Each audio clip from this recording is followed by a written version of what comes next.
kami akan menjelaskan tentang tanggung jawab negara dalam hukum internasional. Perkenalkan, nama saya Mas Agus Ahmad Kazimi dengan NIM 50202439.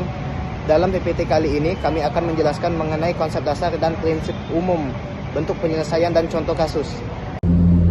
Perkenalkan, nama saya Muhammad Hafid Dhani dengan NIM 50202436. Berikut adalah hasil dari kumpulan data yang kami temukan. Silakan menyaksikan dan dipahami. Terima kasih. Baik, di halaman pertama ini terdapat pendahuluan yang menjelaskan bahwa hukum internasional merupakan kerangka hukum yang mengatur hubungan antar negara, organisasi internasional, dan subjek hukum lainnya di tingkat global.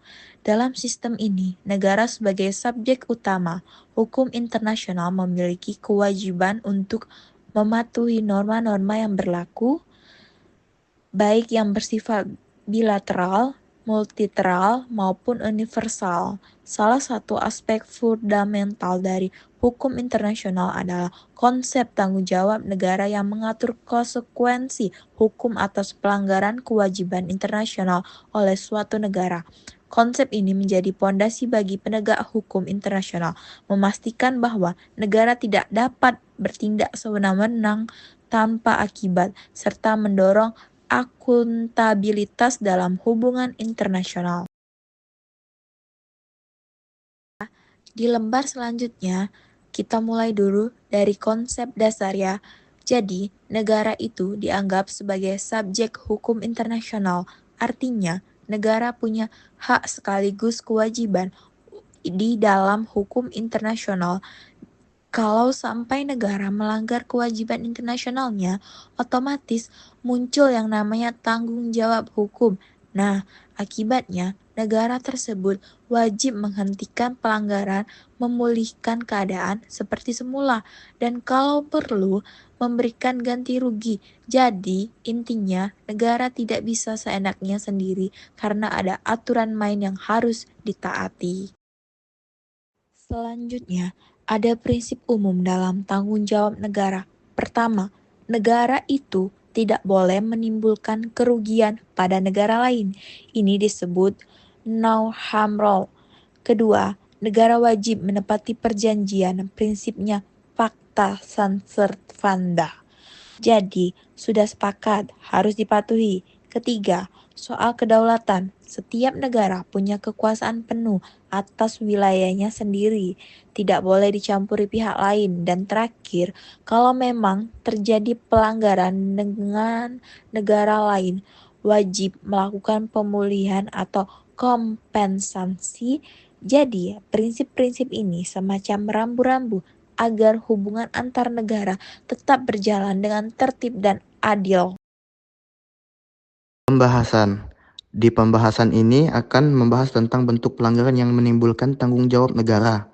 Pertama, ada tindakan langsung seperti serangan militer dan pendudukan wilayah negara lain. Selanjutnya, ada kelalaian seperti gagal mencegah tindakan individu atau kelompok dari wilayahnya yang merugikan negara lain. Selanjutnya, ada pelanggaran perjanjian internasional. Ini bisa berupa tidak mematuhi ketentuan perjanjian yang telah disepakati. Dan terakhir, ada tindakan ultra vires, yaitu tindakan pejabat negara yang melampaui wewenangnya seperti diplomat yang melakukan pelanggaran saat bertugas. Bentuk penyelesaian.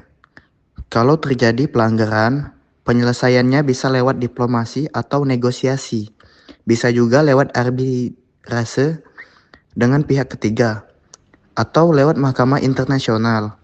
Yang dimintai tanggung jawab bisa pemerintah, aparat negara, bahkan individu kalau tindakannya dianggap mewakili negara. Contoh kasus. Untuk lebih jelas, ada beberapa contoh kasus. Kasus pertama yaitu Trial Smelter Case antara Amerika Serikat dan Kanada. Kanada dianggap bertanggung jawab karena pencemaran udara dari wilayahnya merugikan Amerika Serikat. Kasus yang kedua, Corfu Channel Case antara Inggris dan Albania. Albania dianggap bersalah karena tidak mencegah ranjau laut di wilayahnya yang akhirnya menenggelamkan kapal Inggris. Jadi, kasus-kasus ini menunjukkan bahwa negara bisa diminta tanggung jawab kalau lalai atau merugikan negara lain. Jadi, bisa kita simpulkan, tanggung jawab negara dalam hukum internasional muncul ketika ada pelanggaran hukum internasional. Negara wajib memulihkan kerugian, bisa lewat restitusi, kompensasi, atau satisfaction. Intinya, setiap negara harus menaati kewajiban internasional supaya tercipta keteraturan, keadilan, dan perdamaian dunia. Negara punya peran penting dalam menjaga ketertiban, keadilan, dan perdamaian dalam hubungan internasional. Jadi, bukan hanya aturan, tapi juga sebagai pondasi kerjasama antar negara.